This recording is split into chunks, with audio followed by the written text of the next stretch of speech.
পরবর্তীতে একবার যখন ধানটা আমাদের মাথা হালাইছে ফুল পড়ে গেছে ওই সময় যদি আরেকবার দেওয়া যায় কারেন্ট পোকা, তাহলে একবারে কারেন্ট পোকা থেকে আপনারা নিশ্চিত এবং সুরক্ষা থাকতে পারবেন। তা জানা তো দরকার আছে কোন ওষুধটা দিবেন, কি পরিমাণ দিবেন, ডোজ মাত্রা জানা দরকার আছে না। 100 লিটার পানিতে যদি কারেন্ট পোকা না লেগে থাকে, মানে প্রতিরোধক হিসেবে যদি কাজ করেন, তাহলে 8 গ্রাম দিতে হবে। 100 লিটার পানিতে কয় গ্রাম? 8 গ্রাম।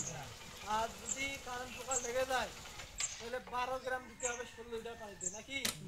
কয় গ্রাম বললাম? 12 গ্রাম দিতে হবে। তা কোন ওষুধটা ব্যবহার করবেন? সারা বাংলাদেশে তো অনেক কোম্পানি অনেক ওষুধ আছে, নাকি? আমাদের ন্যাশনাল এগ্রিকেয়ার একটা কারেন্ট পোকার ওষুধ আছে, শুনতেছেন আপনারা নাম? হ্যাঁ, নাম আছে স্প্লেন্ডর। নাম শুনছিলেন? ব্যবহার করি তো, ব্যবহার করেন অনেকে না? স্প্লেন্ডর ব্যবহার করবেন, ইনশাল্লাহ রেজাল্ট কেমন? অনেক ভালো রেজাল্ট। সারা বাংলাদেশে অনেক কোম্পানি আছে কারেন্ট পোকা, কিন্তু স্প্লেন্ডারের মানে প্রতিপক্ষ বা স্প্লেন্ডারের সাথে মানে সমতুল্য এরকম কিন্তু কারেন্ট পোকার ওষুধ কোনো কোম্পানি এ পর্যন্ত নিয়ে আসতে পারে নাই।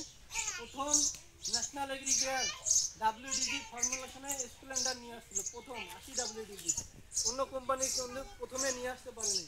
আমাদের দেখে ন্যাশনাল এগ্রিকেয়ার কোম্পানি দেখে অন্যান্য কোম্পানিরা কিন্তু 80 WDG নিয়ে আসছে। বুঝতে পারছেন তো? যেমন আপনার সিনজেন্টা